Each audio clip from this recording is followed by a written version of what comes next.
नमस्कार। मैं डॉक्टर अभिषेक रंजन। आज आप सभी को बताने वाला हूँ कि कई सारे ऐसे पेशेंट्स हैं जिन्हें समस्या होती है कि वो अचानक से कई कई शब्द खोजते हैं तो भूल जाते हैं। कभी कुछ याद नहीं आता कि कहाँ पे मैंने चाबियाँ रख दी। कभी याद नहीं आता कि अरे कौन सा काम था जो मैं याद करने की कोशिश कर रहा हूँ, अचानक से मुझे याद नहीं आ रहा। सडनली उनका मेमोरी फेड की तरह होता है। कभी कभी क्लैरिटी ऑफ थॉट्स नहीं होता। लगता है कि मैं कुछ सोच रहा था किसी बारे में, अचानक से पूछने पे आप क्या सोच रहे थे याद नहीं आता। कॉन्फिडेंस की कमी होती है। रह रहे आपको ऐसा लग सकता है कि पता नहीं अभी मैं कुछ प्लान कर रहा था किसी चीज के बारे में, मुझे याद क्यों नहीं आ रहा। पूरी कोशिश करते हो, दिमाग पर जोर डालते हो, तब भी याद नहीं आता। ऐसे इनडिसीजन, क्लैरिटी ऑफ थॉट्स की कमी हो जाना और कई कई बार आम चीज़ों को भूल जाना, अचानक से याद नहीं आना, बात करते हुए शब्दों को कोशिश करना कि कौन सा शब्द आएगा, शब्दों को नहीं मिल पाना, ये सारा जो है ब्रेन फॉगिंग के लक्षण है। ब्रेन फॉगिंग यानी उलझन सा पैदा होना। अब ऐसा पाया गया है कि ब्रेन फॉगिंग के लिए कुछ मिनरल्स, विटामिन्स डेफिशिएंसी जिम्मेदार है।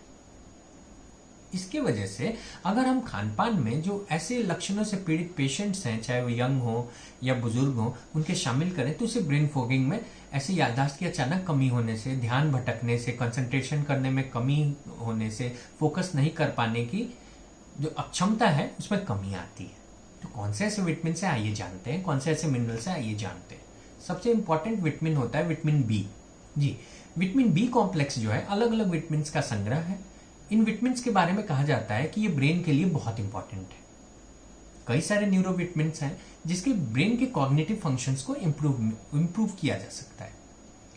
अब ये जो कॉग्निटिव फंक्शंस हैं, विशेष करके ऐसे ओल्ड जो पेशेंट्स हैं, उम्र दराज बुजुर्ग हैं, उनके लिए ब्रेन में सेनाइल डिमेंशिया देखा गया है। यानी धीरे धीरे एजिंग की वजह से ब्रेन का साइज छोटा होना, श्रिंकिंग होना, और जिसकी वजह से याददाश्त में कमी पाई जाती है। एक नॉर्मल फिजियोलॉजिकल प्रोसेस होता है। ऐसे पेशेंट्स में अगर हम लोग विटामिन बी का सप्लीमेंट दें, बी कॉम्प्लेक्स इत्यादि का सप्लीमेंट दें, तो उससे मेमोरी को इंप्रूव करने में बहुत फायदा मिलता है। इसके साथ साथ देखा गया है कि ब्रेन फॉगिंग के केसेस में जो विटामिन डी है उसका बहुत अच्छा रोल है। विटामिन डी न सिर्फ एक स्ट्रॉन्ग एंटीऑक्सीडेंट है, बल्कि विटामिन डी के अंदर एक और खासियत होती है कि ये ब्रेन सेल्स के अंदर बहुत फायदे देता है। तो अगर विटामिन डी की कमी होती है तो भी मैंने ऐसे देखा है कि कई सारे पेशेंट्स को ब्रेन फॉगिंग की समस्या, याददाश्त का अचानक कम होना, सोचने समझने की शक्ति का कम होना, उलझन सा होना, अचानक से वर्ड्स को मिस कर जाना, नहीं समझ पाना, ये देखा गया है। तो विटामिन बी, फिर इसके बाद विटामिन डी बहुत इंपॉर्टेंट है। एक और फैटी एसिड की मैं बात कर रहा हूं, omega fatty acid.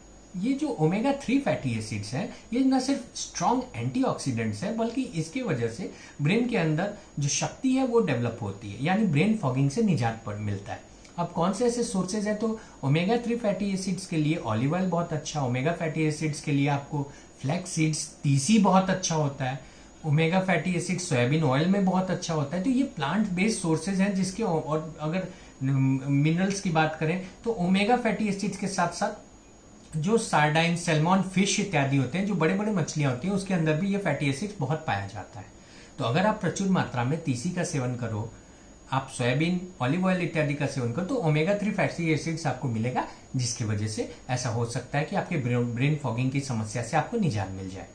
Omega fatty acids के साथ साथ ऐसा देखा गया है कि कई जगह अलग अलग रिसर्चेज हुए हैं, सर्वे हुआ है। 2013 का एक आर्टिकल में पढ़ रहा था, सर्वे में इसमें पाया गया कि ये जो ओमेगा 3 फैटी एसिड्स है, ये न सिर्फ ब्रेन फॉगिंग से मदद करते हैं, बल्कि कई सारे पेशेंट्स के अंदर ओमेगा 3 फैटी एसिड्स की जब सप्लीमेंट्स दी गई 6 महीने तक, तो उनके वजह से उनके याददाश्त में भी फर्क पड़ा और पेशेंट के सोचने समझने की शक्ति भी विकसित हुई, जिसकी वजह से ऐसे याददाश्त अचानक कम होना, समझ पाना, उलझन की स्थिति होना, फोकस नहीं कर पाना, कंसंट्रेशन अच्छा नहीं हो पाना, इससे उन्हें बहुत निजात मिलने में मदद मिल पाई। अब आते नेक्स्ट मिनरल्स पे। मिनरल्स में मोस्ट इंपॉर्टेंट होता है आपको मैग्नीशियम।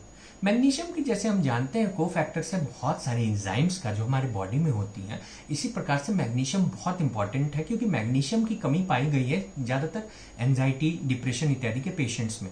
तो ऐसे पेशेंट्स जिनको ब्रेन फॉगिंग की दिक्कत हो, अचानक याद आने पर, कोशिश करने पे ना कुछ याद आए, वर्ड्स भूल जाएं, बोलते बोलते खोजना पड़े, कहीं चाबी रख के भूल गए, कहीं कुछ छोटा सा उलझन हो गया, समझ नहीं आता कि अचानक रह रहे, इतनी थॉट्स में क्लैरिटी नहीं रहती, उनको मैग्नीशियम सप्लीमेंट्स देने से, अगर मैग्नीशियम की डेफिशिएंसी है तो बहुत हद तक फायदा मिल सकता है। मैग्नीशियम के रिच सोर्सेज नट्स हैं, पिस्ताज हैं, एलमॉन्ड्स हैं, इन सब में मैग्नीशियम बहुत अच्छा होता है, इसका सेवन जरूर करना चाहिए। ऐसा देखा गया कि एडीएचडी, अगर बात करें डिप्रेशन की, एंजाइटी की, तो एक 2020 की स्टडी थी जिसमें मैं पढ़ रहा था, उसने दिया कि मैग्नीशियम के सप्लीमेंट्स देने से ऐसे पेशेंट्स जिनको एडीएचडी है, इसके साथ साथ डिप्रेशन के एपिसोड्स आते हैं, जिनको घबराहट बेचैनी की शिकायत है, उनमें बहुत लाभ होता है।